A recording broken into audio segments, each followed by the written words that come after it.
Assalamualaikum warahmatullahi wabarakatuh. Perkenalkan, nama saya Rika Menjayani dari Prodi Teknik Informatika kelas 5B. Kali ini saya akan membuat sebuah video untuk menjawab soal UTS dalam mata kuliah Sistem Pakar. Mata kuliah Sistem Pakar ini dibimbing oleh Pak Denny Fikari. Kali ini saya akan menjelaskan mengenai Sistem Pakar diagnosa penyakit ginjal.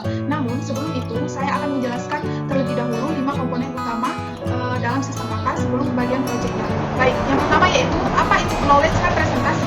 Knowledge representasi merupakan suatu proses untuk menangkap sifat-sifat penting problema dan membuat informasi tersebut dapat diakses oleh prosedur pemecahan permasalahan.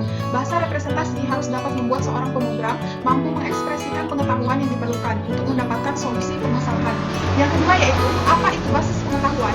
Basis pengetahuan atau aturan dan fakta mengandung pengetahuan untuk pemahaman, formulasi, dan penyelesaian masalah komponen ini disusun atas elemen dasar, yaitu fakta. Fakta adalah kejadian yang sebenarnya. Yang ketiga yaitu, apa itu mesin inferensi? Mesin inferensi merupakan bagian yang mengandung mekanisme fungsi berpikir dan pola-pola penalaran sistem yang digunakan oleh seorang pakar. Mekanisme ini akan menganalisa suatu masalah tertentu dan selanjutnya akan mencari jawaban atau kesimpulan yang terbaik. Mesin inferensi disebut juga sebagai otak dari sistem pakar. Yang selanjutnya yaitu, yang keempat, apa itu user interface? User interface atau lebih dikenal sebagai antarmuka pengguna merupakan mekanisme yang digunakan oleh pengguna dan sistem pakar untuk berkomunikasi. Antarmuka menerima informasi dari pemakai dan mengubahnya ke dalam bentuk yang dapat diterima oleh sistem. Selain itu, antar pembuka menerima informasi dari sistem dan menyajikannya ke dalam bentuk yang dapat dimengerti oleh pemakai. Menurut James T. Leon 1995, pada bagian ini terjadi dialog antara program dan pemakai yang memungkinkan sistem pakar menerima instruksi dan informasi atau input dari pemakai, juga memberikan informasi output kepada pemakai. Akhir yaitu, apa itu fasilitas penjelas? Fasilitas penjelas ini kadang pemakai kadangkala bukanlah ahli dalam bidang tertentu, maka dibuatlah fasilitas penjelas. Fasilitas penjelas ini penting untuk memberikan gambaran mengenai bagaimana jalannya penalaran sehingga dihasilkan suatu keputusan. Baik, selanjutnya kita akan membuka proyek bagian sistem pakar penyakit ginjal dengan cara localhost garing forward syspac ginjal garing kemudian enterkan.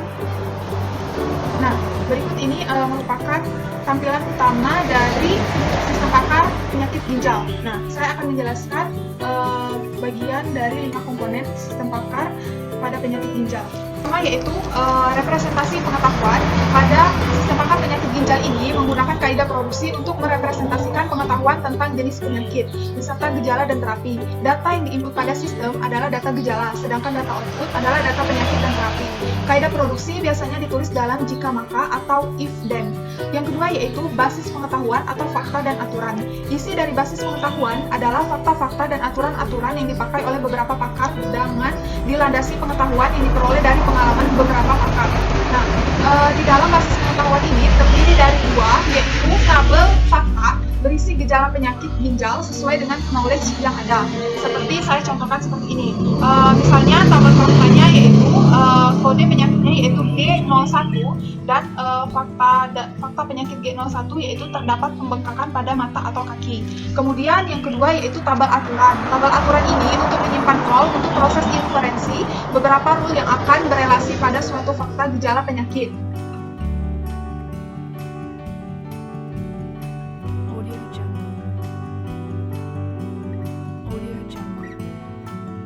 Komponen yang ketiga yaitu mesin inferensi.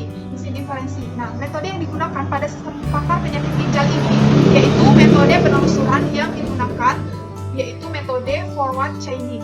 Forward chaining merupakan metode pencarian atau teknik pelacakan ke depan yang dimulai dengan informasi yang ada dan penggabungan rule untuk menghasilkan suatu kesimpulan atau tujuan tertentu.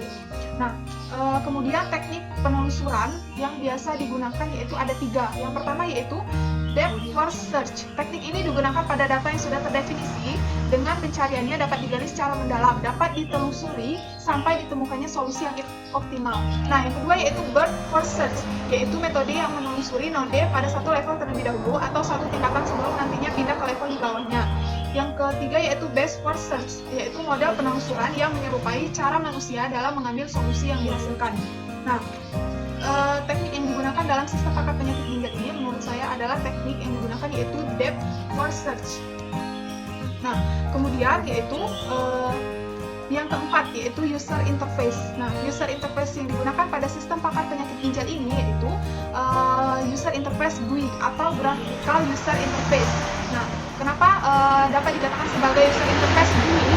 Karena Selanjutnya, GUI ini merupakan tipe antarmuka yang digunakan oleh pengguna untuk berinteraksi dengan sistem operasi melalui perangkat penunjuk atau pointing device seperti mouse atau trackball. Nah, di sini kita dalam proses sepakat penyakit ginjal ini menggunakan pointing device, yaitu dengan cara mencantumkan atau mencantumkan gejala-gejala yang terjadi pada diri. Nah, kemudian yang terakhir yaitu komponen yang terakhir yaitu fasilitas penjelas. Fasilitas penjelas ini untuk memberikan penjelasan kepada pemakai mengapa komputer meminta suatu informasi tertentu dari pemakai dan informasi apa yang digunakan yang dapat komputer agar mengumpulkan suatu kondisi. Nah, di sini saya akan memberikan contoh dalam sistem pakar penyakit ginjal ini.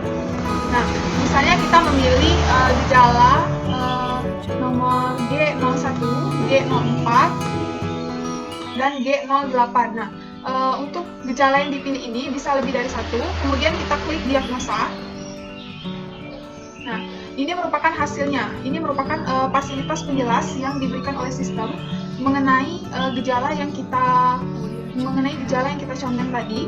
Gejala yang kita pilih tadi yaitu terdapat pembengkakan pada mata atau kaki, kecing yang sedikit, lemas dan tidak bertenaga. Nah, sistem memberikan penjelasan bahwa gangguan yang diderita dengan gejala-gejala tersebut yaitu menderita penyakit ginjal dengan tingkat keyakinan 18%. Nah, di sini dijelaskan bahwa terapi yang dapat dilakukan apa-apa saja. Nah, inilah project forward sistem pakar pada penyakit ginjal. Mungkin itu saja yang dapat saya sampaikan. Lebih dan kurang saya mohon maaf. Saya akhiri. Wassalamualaikum warahmatullahi wabarakatuh.